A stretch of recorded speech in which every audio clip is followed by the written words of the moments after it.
Now,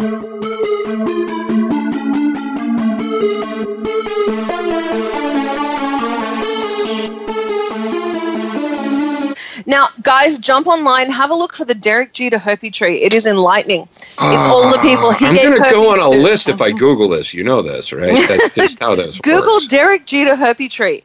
You can't unsee it. It is amazing. He fucked everyone. We'd like to remind everyone, every time Paul and I use bad language, we give money to the Boys and Girls Club of America, the Humane Society of America, and Free MMA. And that money is matched by Voice America. So remember, swearing is a good thing because we give money to charity. I hate you so much, Paul. Alexis, my assistant, has to count this. Though, again, nobody beats Sean Patrick Flaherty. He did it organically, but my God, he could say the F word a lot.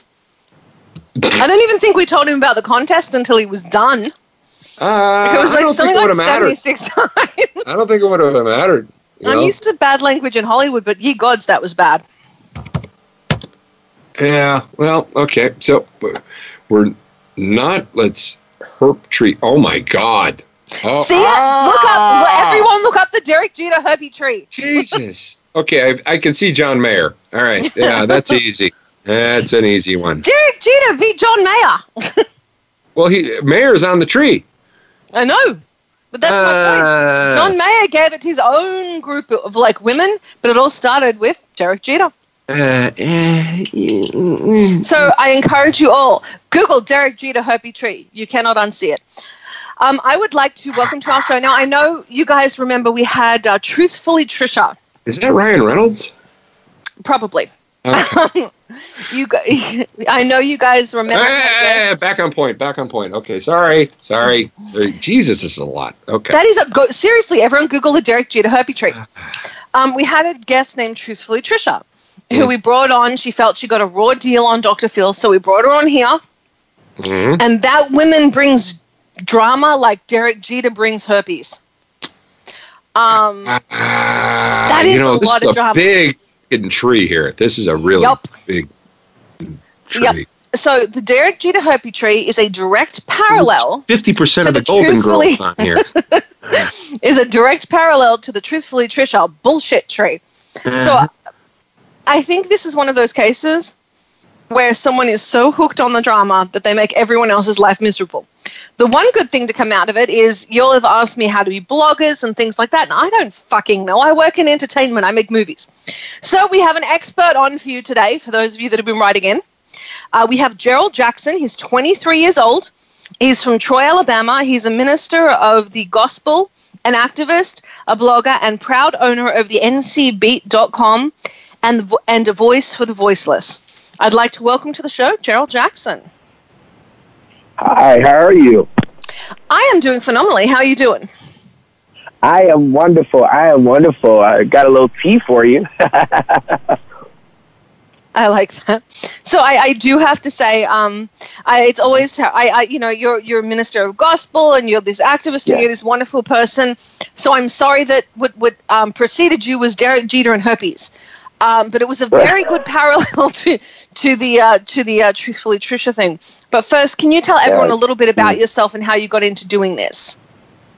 Sure.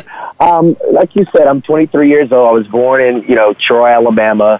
I moved up here in North Carolina in 2008. My grandmother, moved up here in 2008 because my auntie was going through some things in her marriage, with her husband, and she didn't want to be alone going through it because her and her husband had kids together.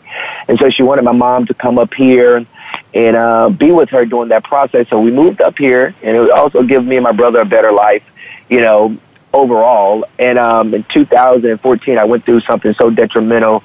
I had a brush in with the law, and, going through that and everything that happened, it inspired me to just come out and be truthful about things, like, be a voice for those people who are silent, those people who are silenced and can't speak up for themselves, whether it be because they don't have any money, whether it be because they're not rich, or, they don't have the proper advocacy or attorney, and so I found my voice, and I found myself helping people, that were dealing with those issues. And in 2015, I started a blog, which was originally called News in Onslow, dealing with just our area, whether, when I was, exposing the sheriff's department, how they was covering up rape allegations. I exposed the sheriff having an affair, on his wife, just a lot of things, breaking news, and, being the voice for the community, as well as getting the news out, something the mainstream media don't do, and I've been doing this going on 2 years now, and I'm excited about it. What's the biggest story you've covered?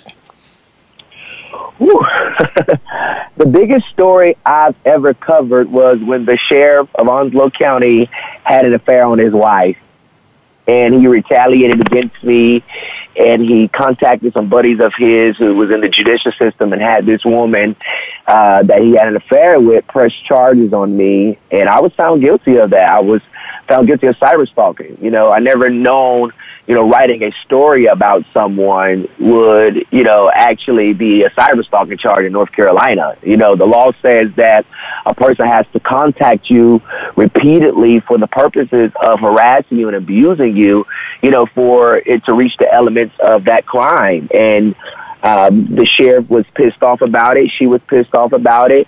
A lot of people was giving them, problems about it. And I mean, that was the biggest story that I've ever written, when he had an affair on his, on his wife with another woman, who we call a vicious attack person. I mean, anyone that she is representing politically, and whoever the person she's representing opponent is, she will get every dirt, every bone about that person, whether it be 6 feet deep in the ground, or whether it be at the gas station, and somebody just know, that she represents the person, and that person may know the opponent and may have dirt on the opponent. I mean, she digs up dirt about people, and to be quite frank with you, a lot of judges here are afraid of her.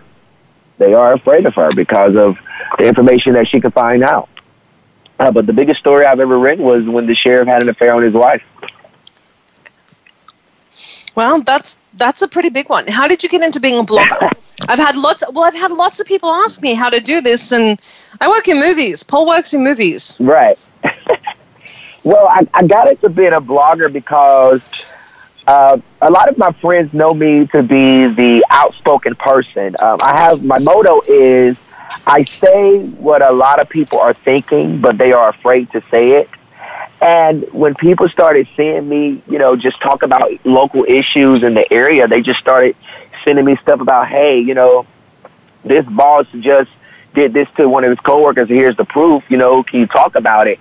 And, they would send in stuff like that once I built a reputation of, bringing things that stay hidden to the light. And it just came on me. I mean, I don't shy away from telling the truth, and I don't shy away from speaking my mind. And anything that I have to say, I'm going to say it. My mom says sometimes you got to be careful, but, that's my First Amendment right, and there's no law that should prohibit my freedom of speech.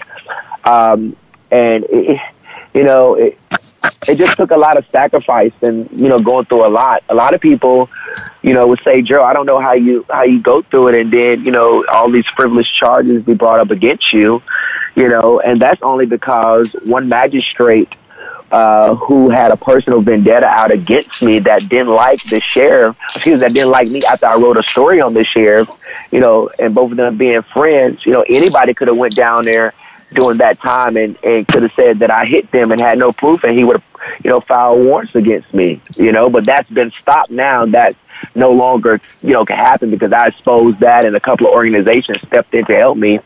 But just not shying away from the truth, saying things that people are thinking but are afraid to say, and people sending me stories and sending me things, and me investigating it and making calls and getting out there, doing the lead work, knocking on doors, calling people, sometimes, I might be on a stakeout, you know, depending on what it is.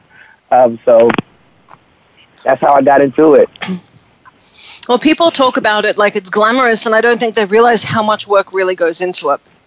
Yes, it is a lot of work going into it because you have to be careful, you know, because these are people's livelihoods. These are people lives. You know, people wake up every day to go to, you know, to go open a restaurant. But if you have rats, you know, in your business, you know, and you don't call the health department and someone sees it in there and they send it to Gerald Jackson, which is me, you know, I'm going to investigate it and I'm going to put it out there for the public and we're going to talk about it. You know, it's the public's right to know, you know. So if you care so much about your business and if you care so much about your livelihood, you would do the right thing.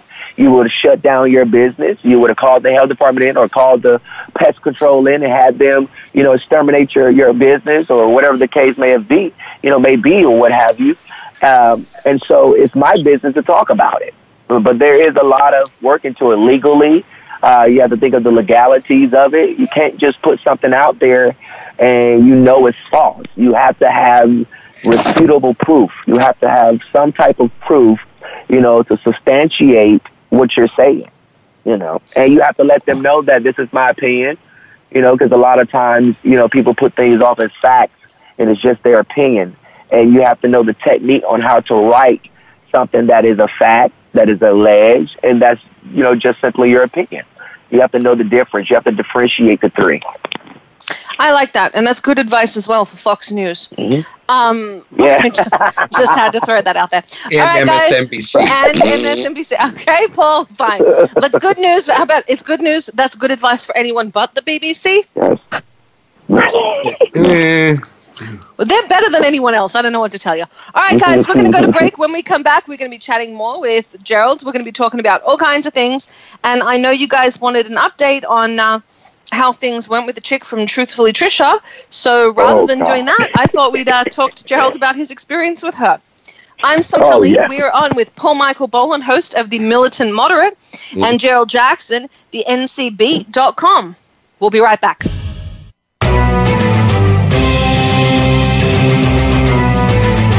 You are listening to Behind the Scenes with host Summer Helene. To connect with the show today, please call 1-866-472-5788. That's 1-866-472-5788. You may also send an email to bts@summerhelene.com. Now let's go back behind the scenes.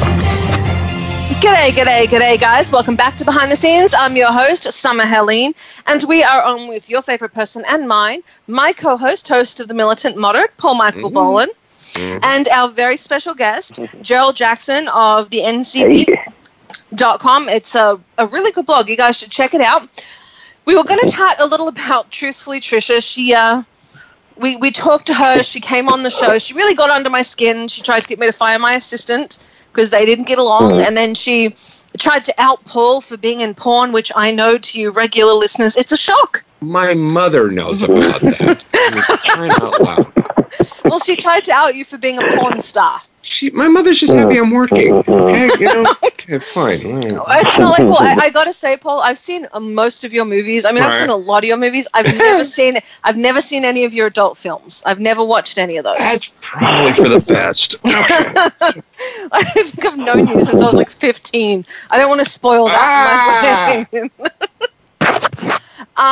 So we are going to chat with Gerald a little bit. You guys wanted an update on Trisha. So rather than doing that, I'd rather talk about some of the things she's done to other people than update on her. So, Gerald, would you tell everyone a little bit about your experience with her? I don't want to give her too much airtime because I think she's an attention vampire, and maybe if we ignore her, she'll go away. Well, I do want to say... I do want to say that her husband had went live on YouTube at 7 o'clock, the same time you guys went live, to try to steer away, you know, everybody from coming here. But there's a lot of people from the community that are listening. But first, I want to say that Truthfully Trisha is not at all worthy to take a dog to the dog pound. That's for one. And the second thing is that she lives lower than the average gangster. And this woman has caused so much hell in my life. I've tried to help this woman. Back in, I think it was... I am going to cut in. I am going to cut Sure, in. Before we brought someone on the show to follow up, I have probably talked to 50 different people trying to find someone to bring on who could at least be considered neutral.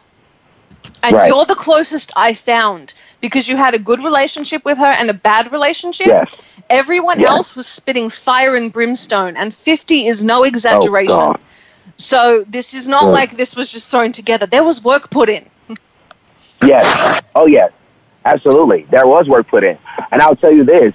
As I told you guys earlier, what I do in the community, you know, Trisha came to my blog back in, I think it was in July, and she contacted me because someone on YouTube had pressed frivolous charges against her. In her words, she called them frivolous, and had her drugged out of her home, and when they lived in North Topsail Beach, North Carolina. And her husband, Sean Curley, was the one who was recording it. Well, she contacted me, and she wanted me to expose the North Topsail Beach Police Department.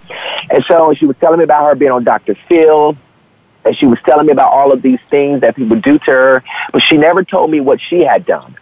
And so I investigated it. I looked at it, and I said, you know, I don't feel comfortable, you know, doing this story. And she was like, that's fine. You know, hopefully once you find out how people treat me, you know, you'll want to do it or stand up for me. So, you know, I looked her up on Dr. Phil. You know, there were so many videos of negative things that people have said about this woman that at the time I just didn't have enough time to just go through all of it because it was a lot. And so, she brought me on a YouTube channel. She made me a moderator. And in about around August, I didn't speak for her, you know, for a while. We had got a Hurricane Florence in September. It came through our area where I live in Onslow County, North Carolina. And it kind of did some very, very bad damage, Helene. It did some very bad damage. And Truthfully Trisha had contacted me, you know, once the storm was over, saying that her and her husband, Sean, had got into it, that he was yelling at her, he was slamming the door on her, pushing her, and just, you know, maliciously just assaulting her. And she said that she wanted to come back home. And I said, well, you know, try to work things out with your husband, you know, but if you need to come back, then you need to come back. Well, she came back, and she said, are you going to be out in the community helping? And I said, yeah, I'll be out in the community helping. She said, well, would you like to, can I come along with you? I said, sure. She said, would you like for me to pick you up? I said, yeah, you can pick me up. So she picked me up from my home twice. We went to different places in Jacksonville, and I recorded for my blog. She recorded for her YouTubers. And she had a lot of hate at the time. And we were just going around the city, helping people, checking on people, just kind of getting the word out there, what was going on, and how people around the world could help our local community and those things. And there was this one lady that she found. Her name was Miss Lily, and this lady, Miss Lily, you know, needed some groceries, and Trisha spent, you know, about $140-something on this lady to give this lady some food. And everything was going good. And that was my first time being brought on, you know, with Truthfully Trisha. She brought me on a YouTube channel. I was live with her a couple of times during those days. And I just received a lot of hate from a lot of people, you know, because the person that I sat beside in the car was not the person that, you know, everyone was saying that was on the YouTube. And like I said, I never got a chance to really look at those videos. I was just like, oh, okay, whatever. I'm not investigating this. I'm investigating somebody dragging her out of her house. And so when I got on there, I just received a lot of hate. A lot of people was bringing up my past, you know, things that I've done, you know, which, you know, is far from who I am today. You know, we all make mistakes of that sort. And a lot of people just, you know, did not like that I was, you know, close to this girl. Her husband accused me of, you know, trying to date her, and, you know, she told me how Sean didn't want her to have anyone, no friends, no nothing. Every time she gets friends, you know, people try to turn them against her and that sort. And I told her, I said, well, I'm loyal to who's loyal to me. You know, if you be a good friend, I'll be a good friend to you despite of anybody. I'm the type of person that I like to give people a fair chance, you know, because everybody's, you know, experience with a person is different. So everything was cool, you know, everything was good. And so during the time of, you know, us getting through this storm, there was a lot of chatter going on YouTube and Twitter about donations that were raised. Apparently, someone on YouTube raised over I think it was close to $2,000 for Trisha to evacuate. First of all, she didn't have to evacuate because the area that she lived in wasn't under a mandatory evacuation as was, as mine was. So she didn't have to evacuate. She took those people money, I'm sorry. Did her area get hit at all? Sometimes it's just a good idea to get out of there. Well, our area got hit, but her area didn't get hit. They live on an incline. Mostly wind damage was done, but no damage was done to her apartment. She had no reason to leave out of town. It's just something that she wanted, like Helene said, she's an attention whore. It's something that she wanted to record and show the people. And so it came about where people was asking for their money back because Trisha was all on Facebook and all on these other places, staying in these big hotels and spending money on other stuff that has nothing to do with keeping her family safe. And so she went behind my back and she went to my probation officer and she told my probation officer that there were people on YouTube that was asking for donations back, and she told my probation officer that I was the one that raised the donations on her behalf. And Trisha know that I wasn't the person that was raising donations on her behalf.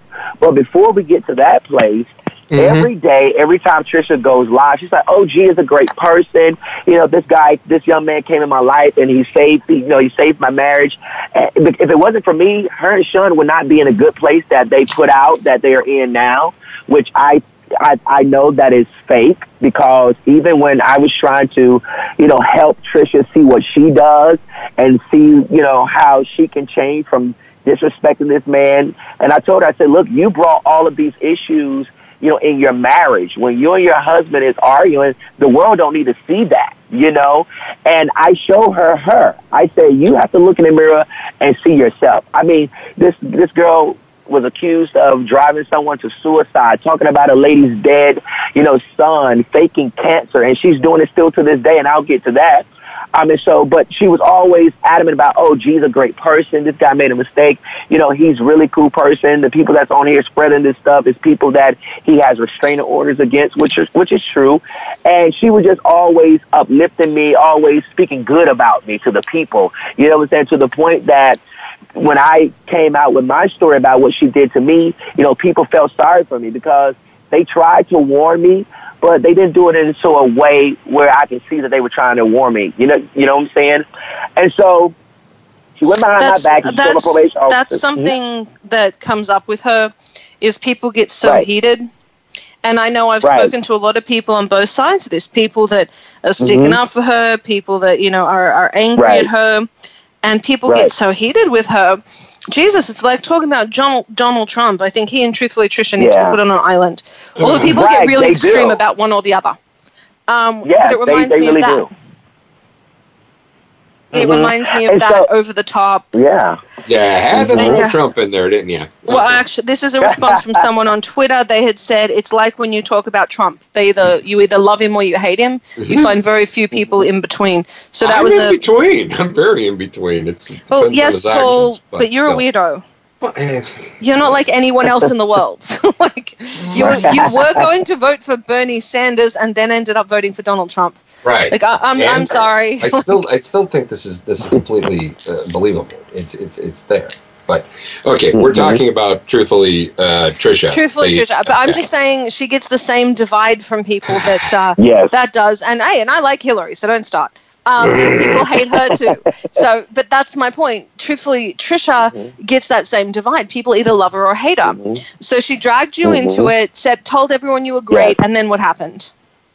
Okay, so when she told everyone that I was great, she went behind my back, and like I said, she told my probation officer that people was on YouTube asking for their money back, and she lied, and she said that I was the one that raised the money for her. Now, when I was told that, I was like, "Are you serious?" Because the money was already raised for her when she came back. You know what I'm saying? And I was like, I wasn't even on YouTube. Really easy to prove. Prove or disprove. Right, exactly. Exactly. And I was able to get her to come off YouTube and Twitter for a while just to get herself together, and get her mental illness under control. we were encouraging that on the show. We offered her counseling. Yeah. Yeah. Yeah. And she got off, yeah. Paul was saying, no, yeah. Paul wanted her off. We figured she'd get off. We'll pay for counseling the whole nine. So I get it. But that's the thing. She sucks you in saying she needs help. I've never seen anyone that plays damsel in distress just as well. Yeah, I think there's a point there where this is a Dr. Laura thing. That I think this saved my life because it got me out of a bad relationship.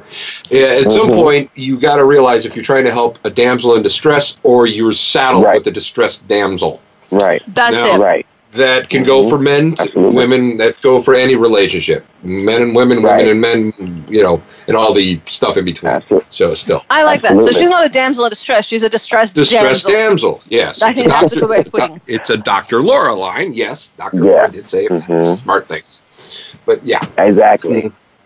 Yeah, exactly. I like and so, so I actually was able to get her to delete her YouTube channel.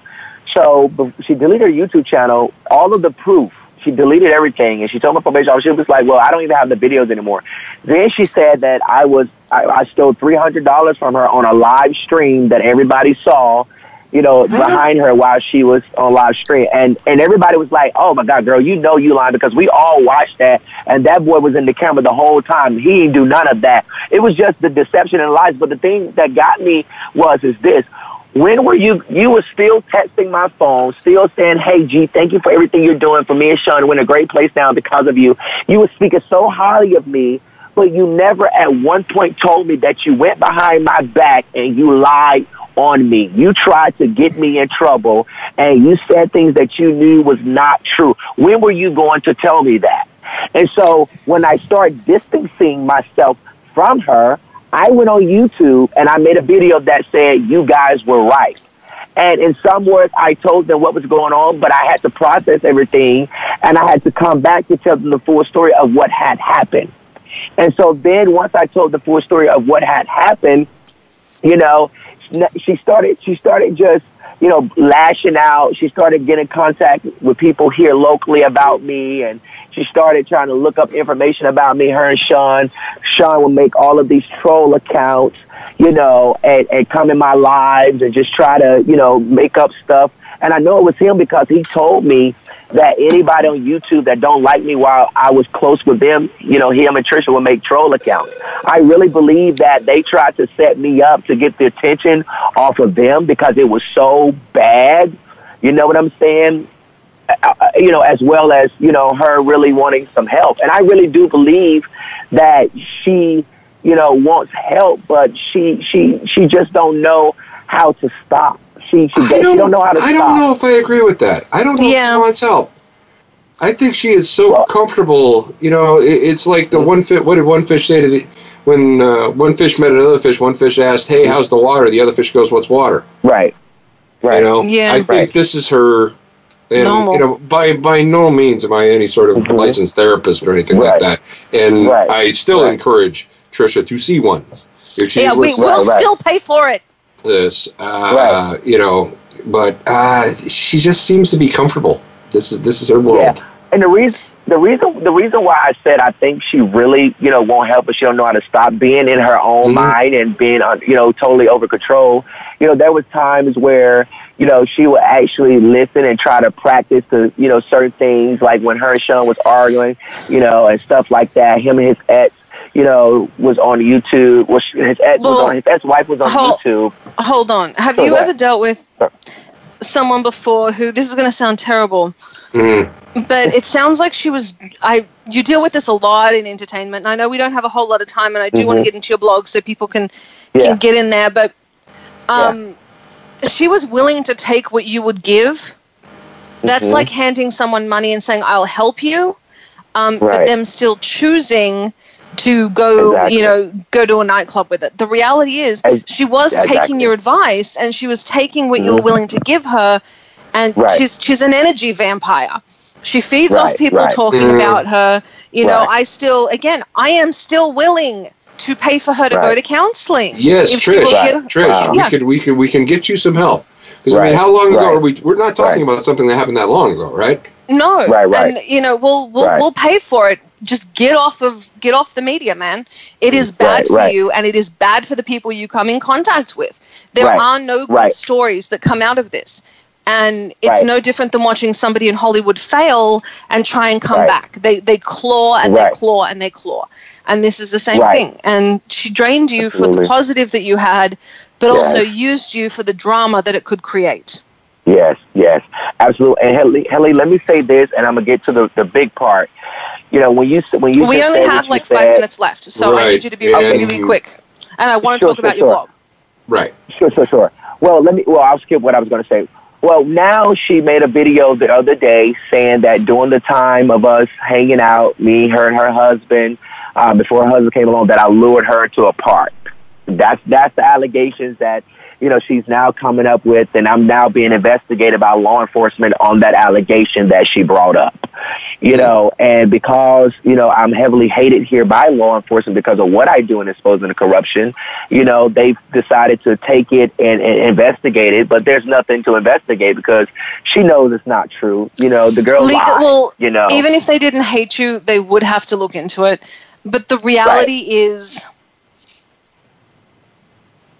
my fear for her is the girl that cried wolf. I'm very sure you didn't do anything to her. You were friends with her for a very long time. Thank you. But one day someone is going to do something to her if she keeps this up, and no one is going to believe her.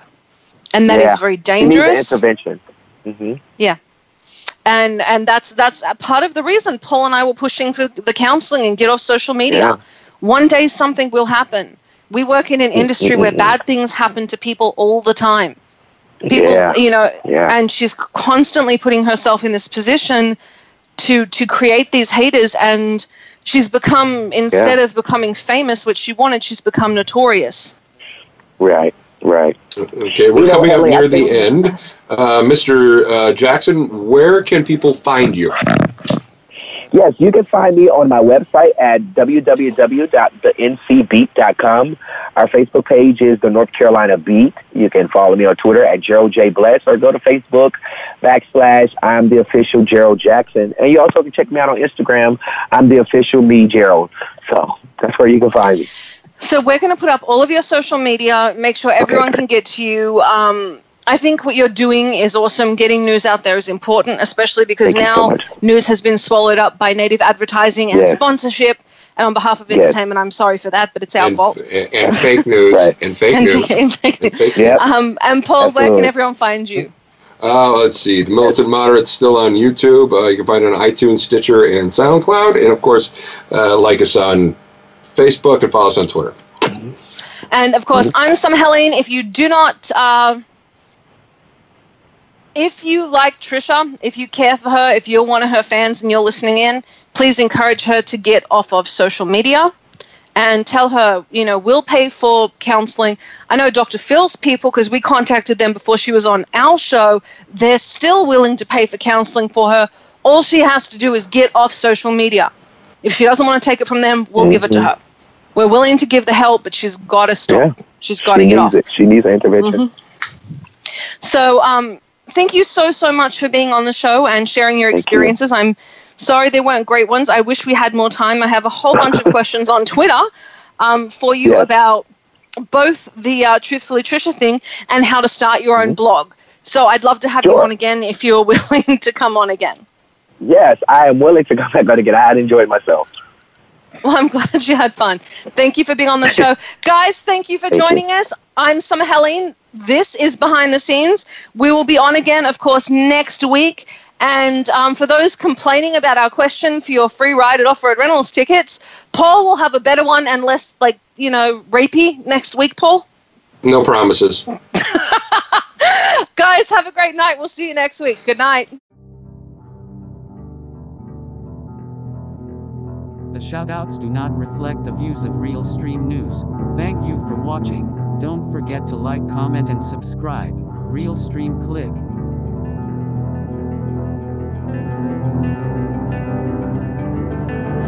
Chubby got the recipe.